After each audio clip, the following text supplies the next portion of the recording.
இயேசு கிறிஸ்துவின் இனிய நாமத்துக்கு மகிமை உண்டாவதாக. இந்த நாட்களிலே கூட தேவன் எதற்காக பூமியிலே மனுஷகுமாரனை அனுப்பினார் என்பதை நாம் அறிந்து கொள்ள முடியாது. ஆனாலும் ஒரு சில வசனங்கள் மூலமாக வேதத்திலே தேவன் இயேசுவை பூமியிலே அனுப்பினதை என்பது நாம் புரிந்து அறிந்து கொள்ள முடியும்.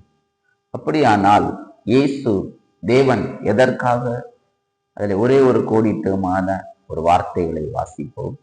லூக்கா எழுதின சுவிசேஷம் 19ஆம் அதிகாரம் அதில் 10வது வசனம்.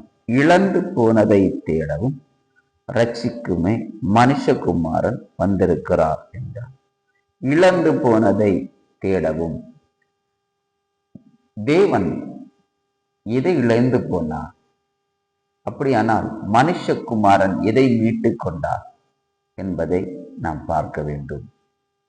தேவன் மனிதனுடைய அன்பு, மனிதனோடு உறவாடுகிற ஒரு அன்புத்தை தேவன் இழந்து போனார். அதுபோல மனுஷனும் தேவன் விட்டு பாவம் செய்து தூரமாய் போனான். அதனால்தான் இயேசு கிறிஸ்துவை பூமியிலே அனுப்பி தேவன் அதை இணைத்து வைக்கும்படியான ஒரு பாதமாக மாற்றப்பட்டார். அதுதான் இயேசு பூமியிலே பிறந்து மரித்து உயிர்த்தெழுந்து பரலோகத்திலே மறுபடியும் கடந்து போனார்.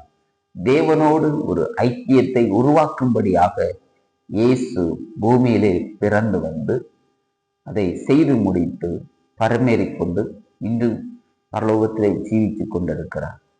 அது நல்ல ஒரு சிலாக்கியத்தை, மனிதனோடு உறவாடுகிற ஒரு சிலாக்கியத்தை இயேசு பூமியிலே செய்து முடித்தார். அதை நீங்கள் புரிந்து கொள்ள வேண்டும்.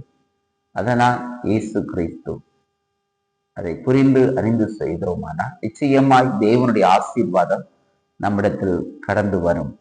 அது நிச்சயமாய் இயேசு நமக்காக கொடுத்திருக்கிறார். அதை புரிந்து கொள்ளுங்கள். கர்த்தர் இந்த வார்த்தை மூலமாக உங்களை ஆசீர்வதிப்பாராக. ஆமென்.